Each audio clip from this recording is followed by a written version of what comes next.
Assalamualaikum warahmatullahi wabarakatuh. Perkenalkan, nama saya Sawaludin SPDI, Guru Pendidikan Agama Islam SDN Ciracas 01, Kecamatan Ciracas, Jakarta Timur. Sekaligus mahasiswa PPG Daljab Batch 3 di LPTK Winsar Hidayatullah Jakarta dengan nomor induk mahasiswa 425013298. Pada hari ini, Selasa 7 Oktober 2025, saya akan melaksanakan praktek pembelajaran di SDN Ciracas 01 untuk uji kinerja pada kelas 6 dengan tema hukum halal dan haram. Selamat menyaksikan. Assalamualaikum warahmatullahi wabarakatuh. Waalaikumsalam warahmatullahi wabarakatuh. Apa kabar semua? Baik. Sebelum kita belajar, mari kita membacakan doa yang akan dipimpin oleh Kansa. Semuanya siap? Siap. Sikap berdoa. Berdoa dimulai. Bismillahirrahmanirrahim. Alhamdulillahirabbil alamin. Ar-Rahmanir-Rahim. Maliki yaumiddin. Iyyaka na'budu wa iyyaka nasta'in. Ihdinas siratal mustaqim. Siratal ladzina an'amta 'alaihim ghairil maghdubi 'alaihim waladdallin. Amin.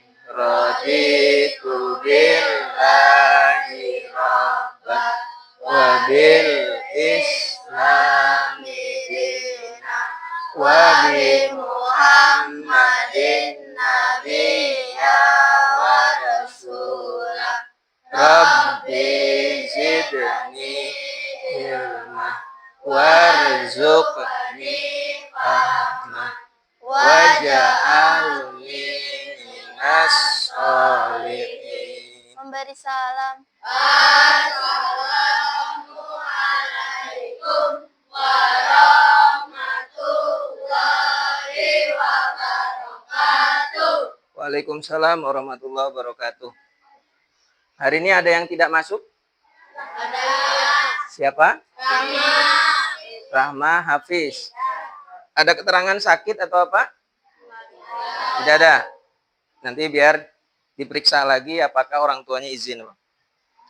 Selanjutnya anak-anak, untuk mempersiapkan kesiapan belajar, mari kita sama-sama melakukan 5 tepukan. Ya. Tepuk 1, Yes. tepuk 2, Oke. tepuk 3, Semangat. tepuk 4, Konsentrasi. tepuk 5. Tidak beranjak. Kalau siap belajar, mari kita sama-sama perhatikan apa yang akan kita bahas pada kesempatan pagi hari ini.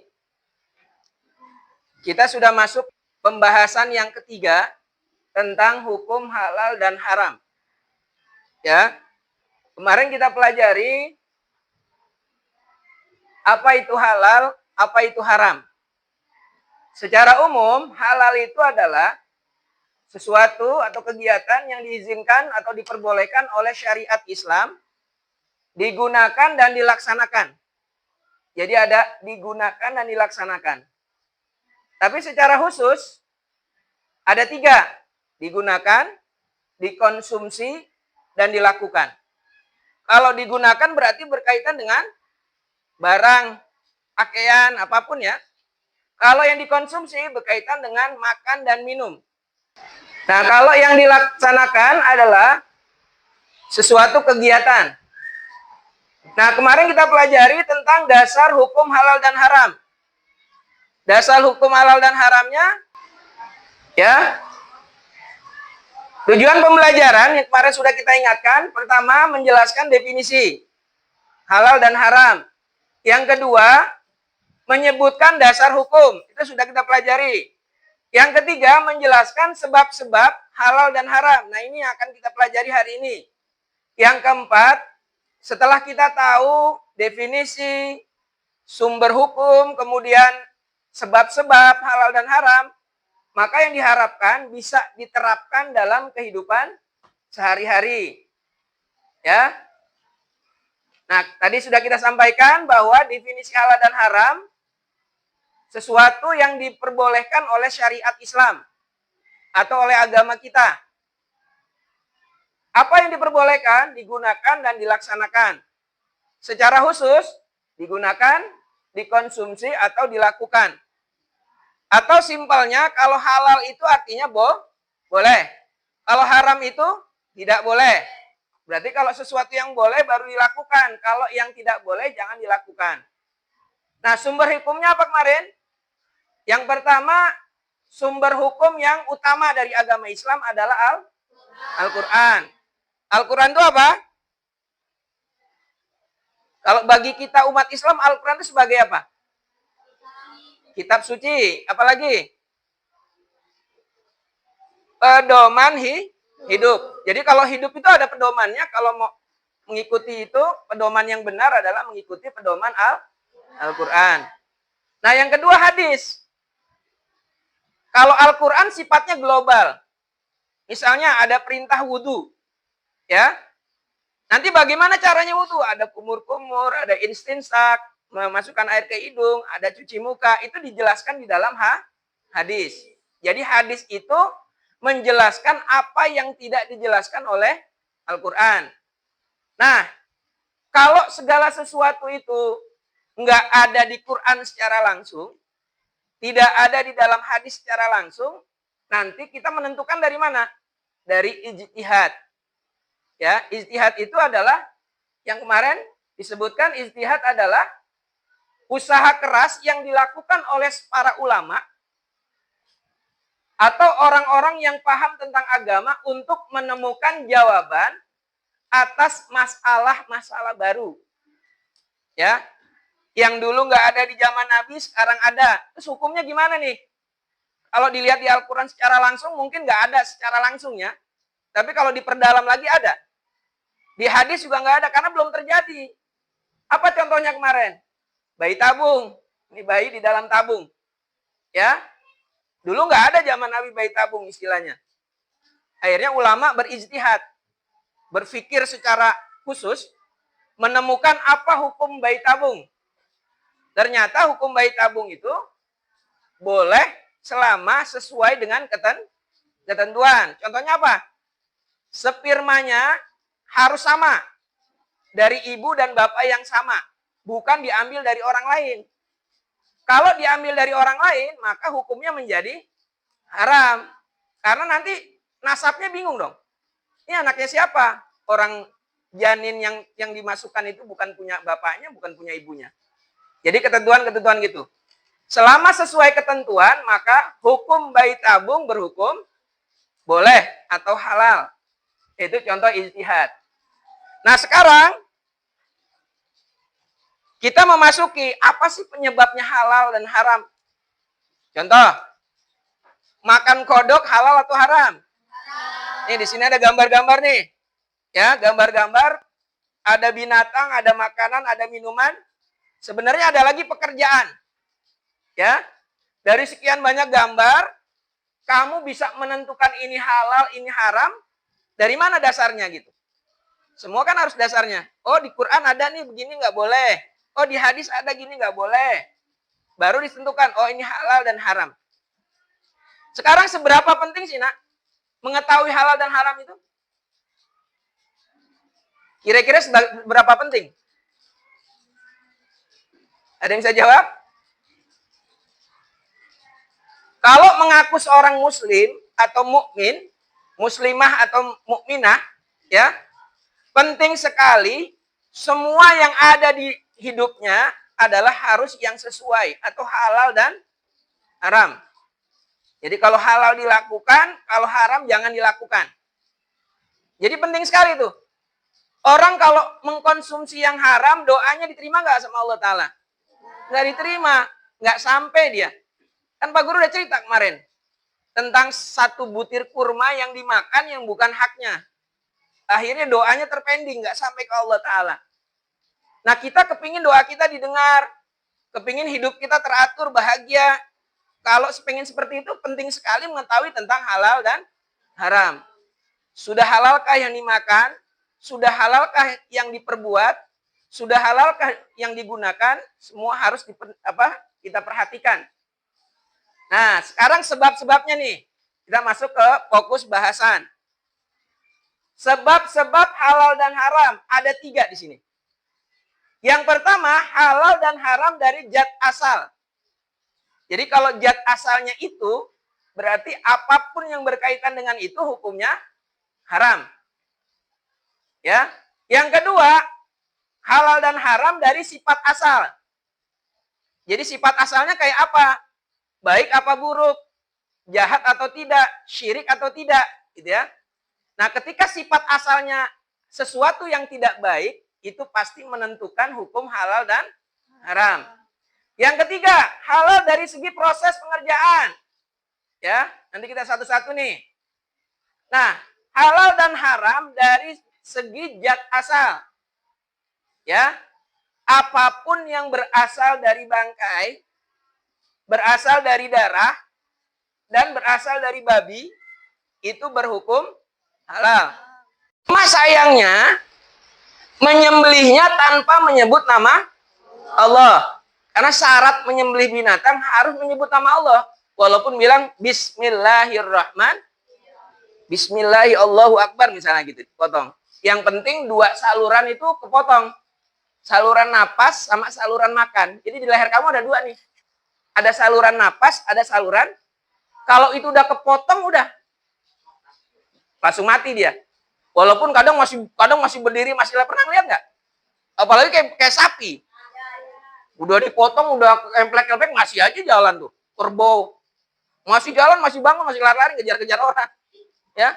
Ayam juga ada loh yang kayak gitu. Masih terbang.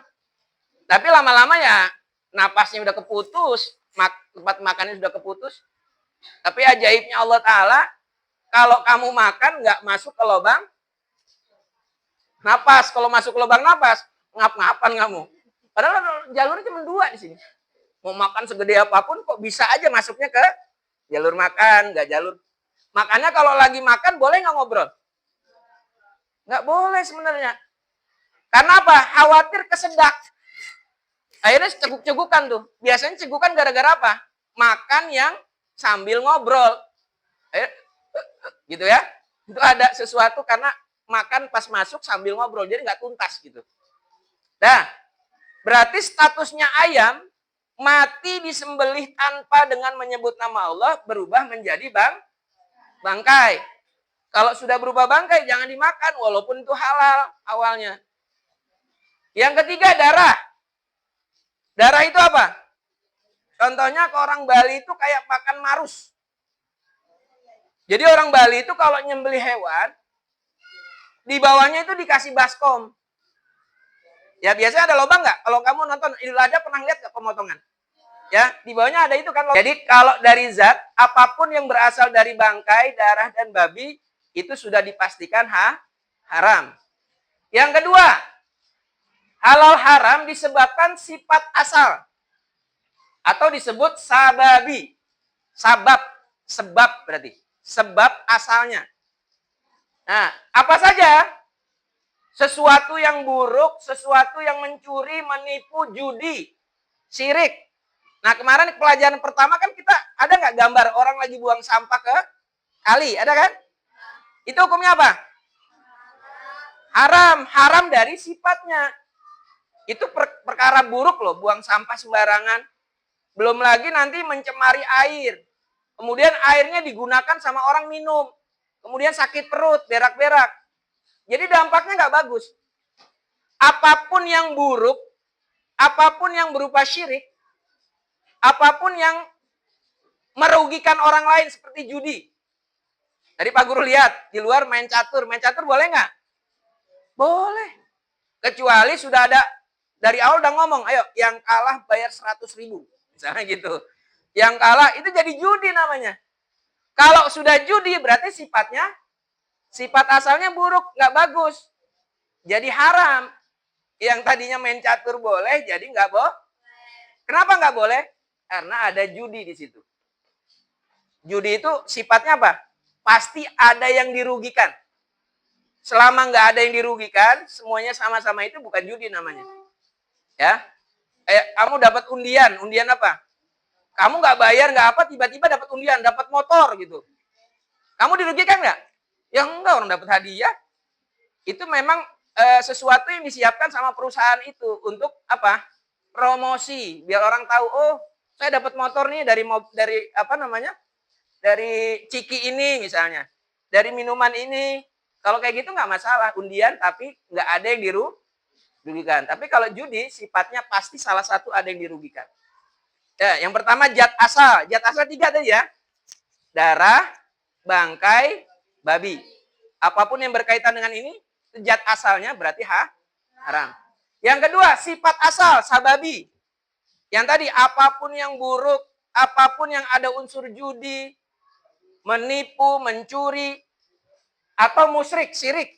Syirik itu perbuatannya, orangnya disebut musyrik. Contohnya apa? Pernah lihat nggak? Orang naruh sesajen. Sesajen ya.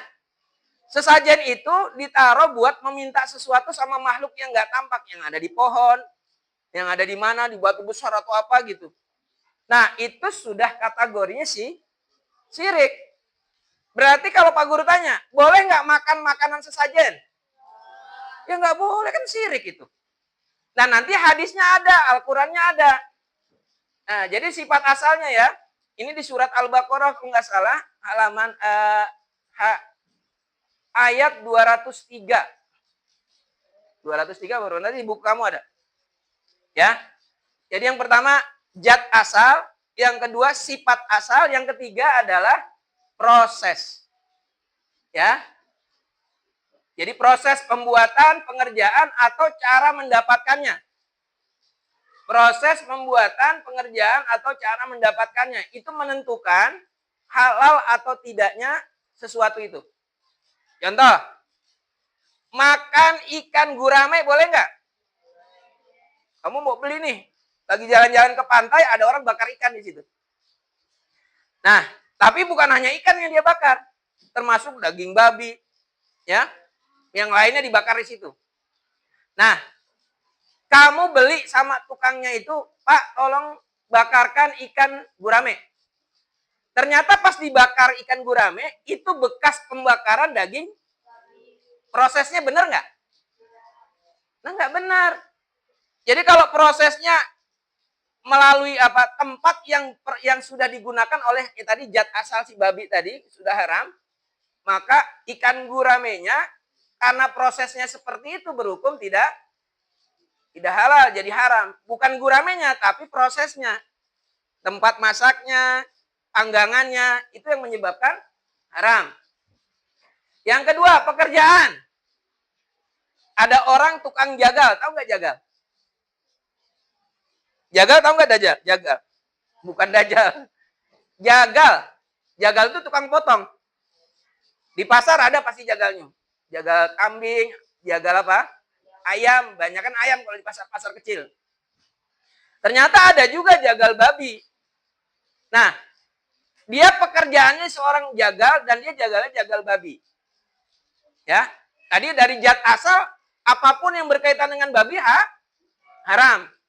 Nah, sekarang orang kerja biasanya dapat upah nggak? Dapat.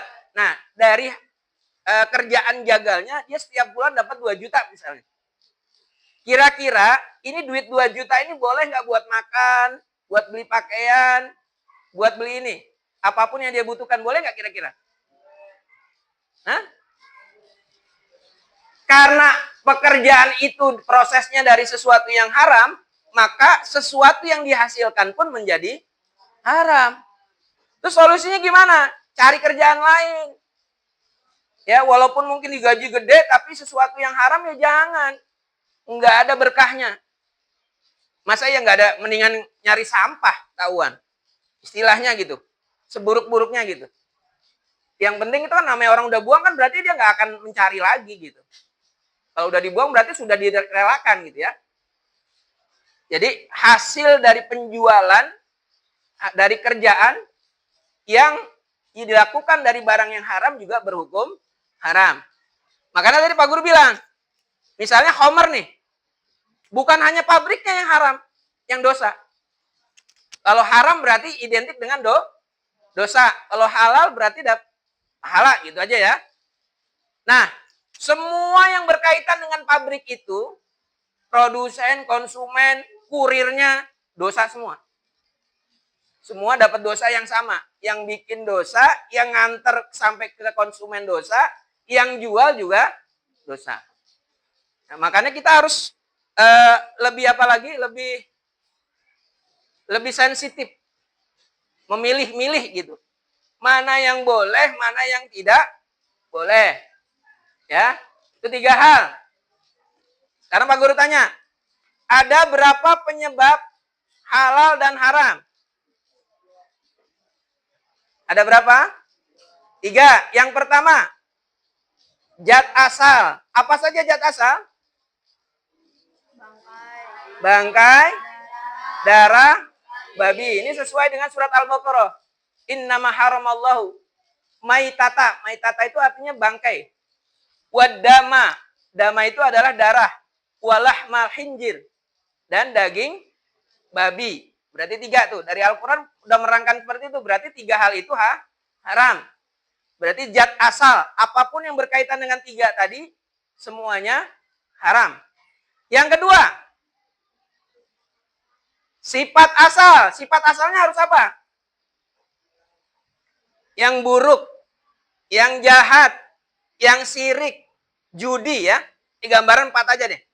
Apapun yang ada yang menimbulkan sesuatu yang buruk, sesuatu yang menipu, mencuri, itu namanya judi ya. Atau syirik, menyekutukan Allah, kalau sifatnya seperti itu berarti berhukum haram. Yang ketiga proses. Tadi Pak Guru udah gambarin. Makan ikan gurame yang dibakar di panggangan yang bekas bakar babi. Waktu minggu lalu Pak Guru ceritakan, di satu tempat itu memanfaatkan limbah. Limbah apa? Tai. Sepiteng diambil gasnya buat masak. Sekarang tai hukumnya apa? Najis. Kalau najis sesuatu yang tidak dibolehkan.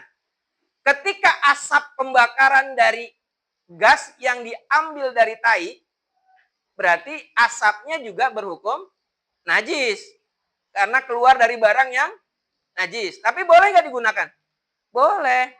Tapi kalau kena baju, bajunya harus diganti. Karena kalau orang sholat yang bersih apa aja? Pakaian, badan, tempat. Ya, pakaian, badan, tempat. Nah, nanti ini bagaimana penerapan dalam sikap, penerapan dalam mengkonsumsi, penerapan dalam keseharian nanti akan dipelajarkan pada pertemuan yang berikutnya. Nah, sekarang Pak Guru kasih masing-masing kelompok tolong buat. Nanti ada gambar di situ ya. Gambarnya kurang lebih kayak begini. Nanti kamu kelompokkan mana yang halal, mana yang haram. Ya, dikelompokkan mana yang halal, mana yang haram. Kemudian kamu kasih keterangan. Ini haram. Alasannya apa?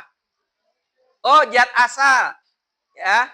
Ini haram. Alasannya apa? Oh, sifatnya, sifat asalnya. Ini haram. Oh, prosesnya. Ya. Jadi makan nasi boleh nggak? Tapi kalau hasil mencuri, prosesnya yang mendapatkannya nggak benar nih. Maka yang timbul jadi hukumnya nggak boleh. Jadi paham nggak tugasnya? Paham ya?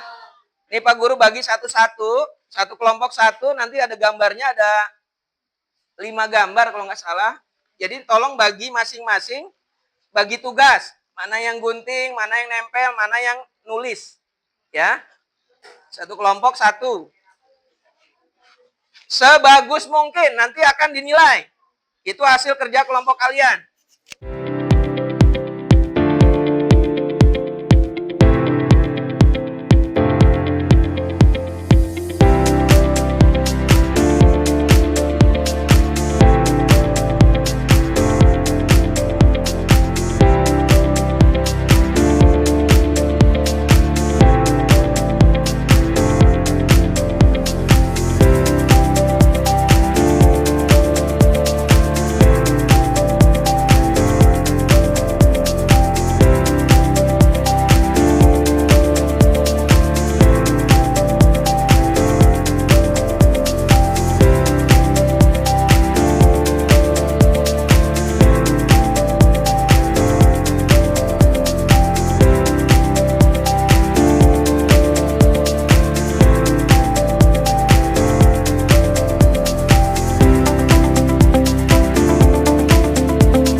ada kesalahan, kami ucapkan Assalamualaikum warahmatullahi wabarakatuh.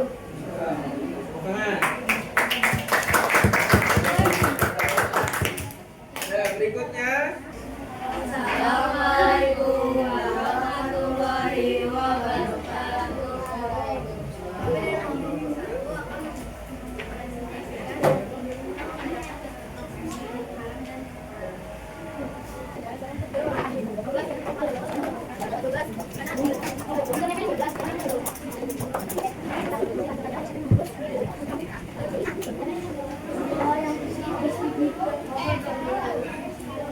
Assalamualaikum warahmatullahi wabarakatuh. Bagaimana pelajaran hari ini? Menyenangkan atau tidak? Setelah kalian mengetahui tentang halal dan haram dan penyebab-penyebabnya, apa yang akan kalian lakukan dalam kehidupan sehari-hari? Sudah tahu nih tentang sebab, kemudian nanti akibatnya pasti ada. Sesuatu yang diharamkan pasti memiliki dampak yang tidak baik bagi manusia. Sesuatu yang dihalalkan pasti memiliki dampak yang baik buat manusia. Ya, Pak Guru cukupkan pelajaran hari ini. Semoga kalian bisa mengambil manfaat, mengambil hal-hal baik dari yang dipelajari. Persiapkan untuk esok hari. Kita akan menjelaskan tentang lebih rinci lagi.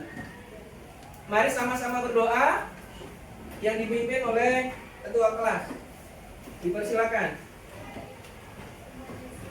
Siap. Bismillahirrahmanirrahim. Was'asihim halim sanala fi usri illa lazina amanu wa aminus solihati wa tawasau bil haqqi wa tawasau bis sabri. Subhanakallahumma wa bihamdika asyhadu an la ilaha illa anta astaghfiruka wa atubu ilaik. Bismillahirrahmanirrahim. Allah la haula wa la quwwata illa billahil aliyyil azim. Assalamualaikum warahmatullahi wabarakatuh. Waalaikumsalam warahmatullahi wabarakatuh. Hati-hati di jalan, jaga kesehatan, jangan lupa sholat. Terima kasih. Assalamualaikum warahmatullahi wabarakatuh. Waalaikumsalam